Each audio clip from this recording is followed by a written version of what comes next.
Those days, they will say, leave your emotions at home. Are you what, a robot? You bring your emotions everywhere. You want them to bring passion. You want them to bring confidence. You want them to bring, positive attitude. But you want them to leave all the negative on at home. It's a package deal.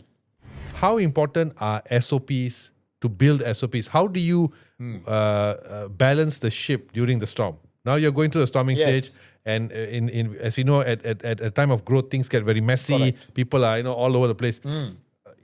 Are SOPs a very important thing to sort of keep everything at bay? Okay, good question. So, good analogy you used also, which is ship.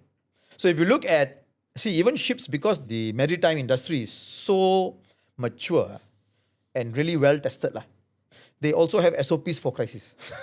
Yeah, exactly. Yeah. But that came through experiences with multiple crises.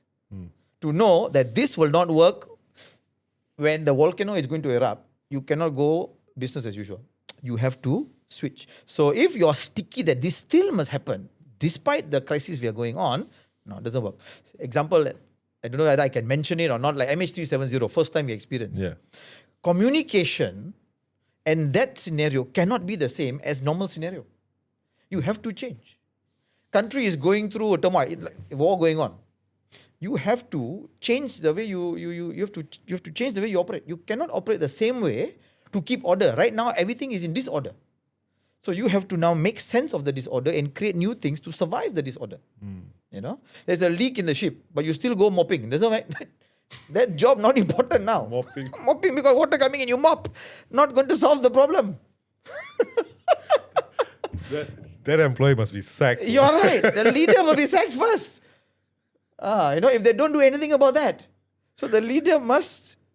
That's the leader. So if they're making the wrong decision... Sorry, I just have an image in my head of like the water, like the Titanic, water's gushing in some idiot with the mop. You got people like this, my friend, let me tell you. Okay. Really, Sorry. Really. Yeah. So you got all kinds of species of human beings in the world that make the world go round. Yeah. So counselling here, that additional skill is ability to empathize when you're having that conversation. In coaching, the empathy is very, what shall I say, maybe a bit more, not as soft, I will say. Not as soft as the empathy you will show during a counselling session. Because it's something very private. So here you will also add scenarios where you will say things like, I'm not in your shoes, and I don't want to be in your shoes because it's not easy. We really need to find a way of how we can help you go through this, at the same time not impact the work so much. So if you really need time off to settle this, by all means. So you are in that kind of scenario. It's a bit different from coaching. But the four things you do are still the same. You will be still asking questions. You'll still be listening. And now you're listening to understand. And you're always listening to understand now. You're not listening to judge or answer or defend. And you're not going to tell the person, that's your family thing, you have to fix it. Work is work, family is family. You don't do that in the storming stage. The person will leave. You don't do that anytime also. Those days, they will say, leave your emotions at home. Are you what, a robot? You bring your emotions everywhere. You want them to bring passion. You want them to bring confidence. You want them to bring, positive attitude. But you want them to leave all the negative on at home. It's a package deal. You bring the whole person. But of course, you need to know how to leave issues which are maybe less critical at home. But if those things are really big, you're going through a divorce, how to focus? Your child is special and you're having a challenge now, having somebody to take care of them. How to focus? You're constantly thinking, You have an elderly parent who's bedridden. How to focus? You just found out you got diagnosed with a very terminal illness. How to focus? You're thinking about what's my life going to be? You're going through depression. Somebody you really cared for just left, died, passed away, suddenly stopped talking to you. You're affected. So the leader must be able, and if it's affecting performance, you have the license to go in. Right? But is that decision to counsel then opening up the floodgates for your people below you? You are sort of encouraging that sort of behavior to bring your problems from home to the workplace. Now, if it's most people don't share personal stories immediately, right? They only share with people they trust. Now, if they are telling you their personal stories, that means they already trust you. So that's a good point. So that's good. There's nothing wrong. But if they're talking all about their personal issues, which has nothing to do with work performance or affecting their work performance, then you have to tell them, okay, that one we talk later during lunch. Right now, we need to settle work. So you need to be able to balance that as a leader. And people don't gossiping in the office is a different story.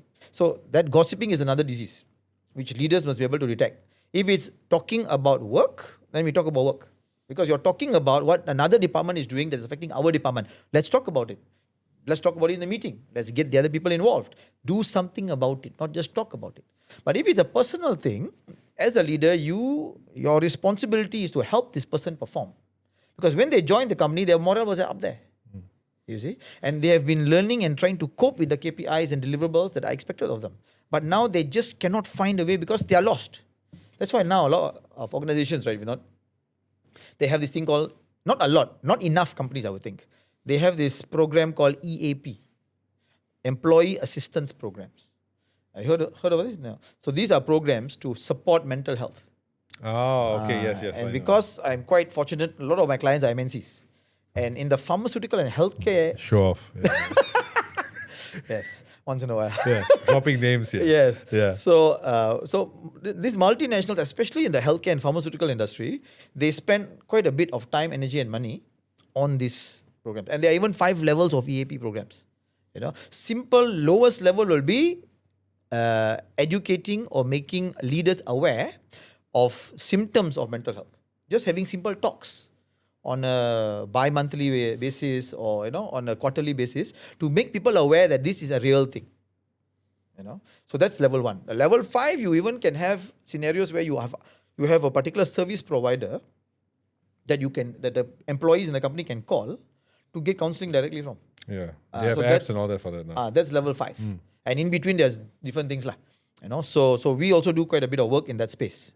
But so different companies spend a different amount of energy, time and effort on those areas. But leaders in the storming phase, at least they are the first point, right? Because that's your staff.